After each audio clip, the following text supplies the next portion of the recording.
আসসালামু আলাইকুম। কেমন আছেন সবাই? আশা করি ভালো আছেন।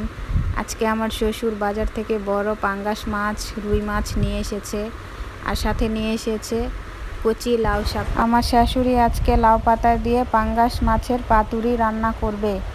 অনেকে লোকলজ্জার ভয়ে হয়তো বলতে পারে না পাঙ্গাস মাছ তার প্রিয়, কিন্তু আমার পাঙ্গাস মাছ খেতে অনেক ভালো লাগে। তো আমার শাশুড়ি এখানে পাঙ্গাস মাছ, রুই মাছ কেটে ধুয়ে পরিষ্কার করে নিয়েছে।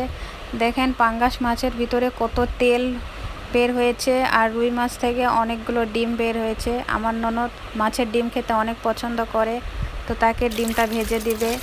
তারপর এখানে কচি লাউ পাতাগুলো সুন্দরভাবে পরিষ্কার করে নিল আমার শাশুড়ি। আপনারাও কিন্তু লাউ পাতাগুলো ভালোভাবে পরিষ্কার করে নেবেন। এরপর পাটায় কাঁচামরিচ, পেঁয়াজ, আদা, রসুন, একটুখানি জিরা দিয়ে ভালোভাবে বেটে নিল। পাটায় বাটা মশলার তরকারি কিন্তু অনেক স্বাদ, আপনারা যারা খান হয়তো জানেন।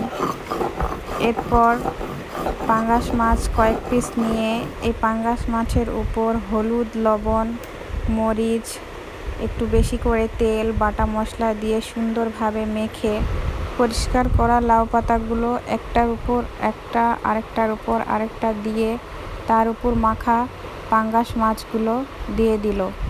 এরপর 4-5টা সুন্দরভাবে ভাজ করে নিল। আপনারাও এভাবে সুন্দর করে ভাজ করে নেবেন। নেওয়ার পরে সুতো দিয়ে সুন্দরভাবে পেঁচিয়ে স্ট্রেনারে করে ভাপিয়ে অথবা কড়াইয়ে বেশি করে তেল দিয়ে ভেজে যে যার মতো করে পরিবেশন করতে পারেন পাঙ্গাস মাছের পাতুরি। আশা করি আমার ভিডিওটা আপনাদের ভালো লেগেছে।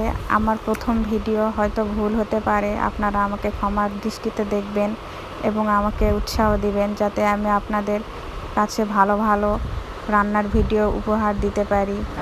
সবাই আমাদের জন্য দোয়া করবেন। সবাই ভালো থাকবেন। আল্লাহ হাফেজ।